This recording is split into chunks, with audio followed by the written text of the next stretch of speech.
संक्रमण के बढ़ते मामलों ने एक बार फिर से देश में लॉकडाउन जैसी स्थिति पैदा कर दी है और लगातार अब प्रवासी मजदूर अपने कर्म भूमि को छोड़कर अपने जन्मभूमि यानी अपने गांव और अपने वतन को वापस लौट रहे हैं। पिछली बार ये सरकार के द्वारा बाकायदा व्यवस्था की गई थी कि कोरोना संक्रमण गांव तक ना फैलने पाए। इसके लिए सरकार ने गांव के ग्राम पंचायत और प्राइमरी स्कूलों को क्वारंटाइन सेंटर बनाया था ताकि जो प्रवासी लगातार आ रहे हैं संक्रमण को गांव तक ना पहुंचने पर इसके लिए उनको 14 दिनों तक क्वारंटाइन रहना था। उसके बाद वो अपने घरों को अपने गाँव में वापस आ सकते थे। लेकिन इस बार ऐसी कोई व्यवस्था ना रहने की वजह से अब कहीं ना कहीं प्रवासी मजदूरों के माध्यम से यह संक्रमण उनके गांव तक और उनके परिवारों तक का भी फैलने की आशंका जताई जा रही है। आइए हम जानते हैं इस बारे में इन प्रवासी मजदूरों का और यहाँ के संबंधित अधिकारियों का क्या कहना है। नाम है भर्राज श्री राम सहानी।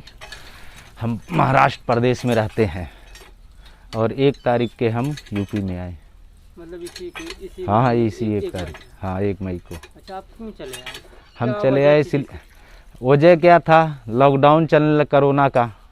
कोरोना जब बढ़ा तो लॉकडाउन हो गया, दुकानें बंद हो गई और हमारा सफ़र भी पूरा हो गया था। इसके वजह से मैं बोला चलो इधर बंदी है तो बैठना पड़ेगा, इससे अच्छा हम अपने घर पे ही चले जाएं। तो क्या काम करते थे महाराष्ट्र में? महाराष्ट्र में हम ड्राइवरी करते हैं, ड्राइवर। आपको यहाँ पे आए अपने गांव पे अपने घर पे आए 10 दिन हो गया। हाँ 9-10 दिन। हाँ। आशा आंगनवाड़ी एनम कोई आपसे मिलने आया था, आपके बारे में जानने आया था? हाँ। कौन आया था? चंद्रावती। अच्छा। हाँ। ये आशा है? ये आशा हमारे यहाँ के। ये बताइए, रास्ते में आपका कहीं कोविड टेस्ट हुआ था? नहीं, जाँच नहीं, कहीं नहीं हुआ? नहीं हुआ था। अच्छा, ये बताइए आपका आपका रास्ते में कोविड टेस्ट हुआ था कहीं पे? कुछ नहीं हुआ, कोई पूछने वाला नहीं है ट्रेन में। अच्छा, अब गांव में आने के बाद आपसे आंगनवाड़ी आशा एनम कोई मिलने आया था? वैसे तो कुछ कोई नहीं मिलने आया था। अच्छा, ये बताइए आप क्यों चले आए? बाहर आप काम कर रहे थे, आप गाँव क्यों चले आए? गाँव चले आए यार, कंपनी बंद हो गया, जहाँ काम करते थे वो कंपनी बंद हो गया। वो बोला जाओ अगले साल जैसे फिर 3 महीने तक इधर बैठ के कैसे खाओ। आपको यहाँ पे आए हुए 8 दिन हो गया? हाँ, आज 9 दिन हो गया। क्या कोई सरकार की तरफ से यहाँ पे कोई व्यवस्था है आप लोगों के लिए? कुछ नहीं व्यवस्था है। ये बताइए, पिछली बार जो कोरोना वायरस फैला था और इस बार में कुछ अंतर आपको दिखाई दे रहा है? पिछले बार 1% था, अभी 100% है।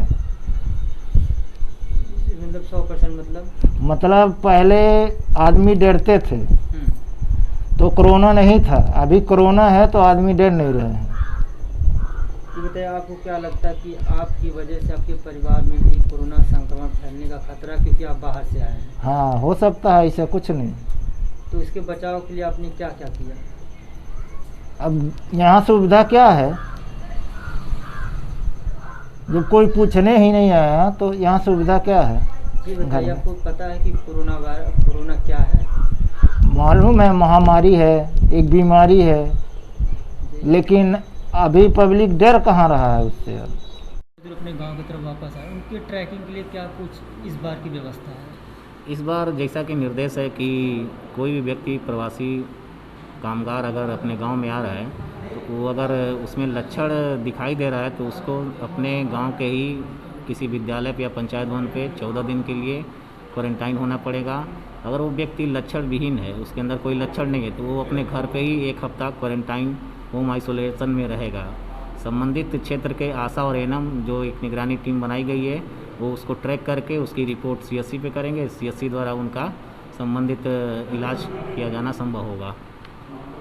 संक्रमण का चेन तोड़ने के लिए सरकार के द्वारा लगातार प्रयास जारी हैं और वहीं दूसरी तरफ जो प्रवासी मजदूर लगातार अपने गांव की तरफ आ रहे हैं उनके संदर्भ में कोई इस बार विशेष गाइडलाइन जारी ना होने की वजह से अब यह संक्रमण गांव तक फैलने की ज़्यादा आशंका जताई जा रही है। जबकि महाराजगंज के CDO गौरव सिंह सोगरवाल से बातचीत करने पर उन्होंने बताया कि हर ग्राम सभा में निगरानी समितियां बनाई गई हैं और जो भी प्रवासी आ रहे हैं उनकी पल पल की अपडेट जिला मुख्यालय तक पहुँचाया जाएगा ताकि संक्रमण गाँव तक ना फैलने पाए और जो भी प्रवासी मजदूर आ रहे हैं उनका एक डेटा प्राप्त हो सके ताकि अगर कोई भी पॉजिटिव आता है तो उस मामले में तुरंत कार्रवाई की जा सके। मैं संजय कुमार जायसवाल, महाराजगंज उत्तर प्रदेश से इंडिया अनहट के लिए।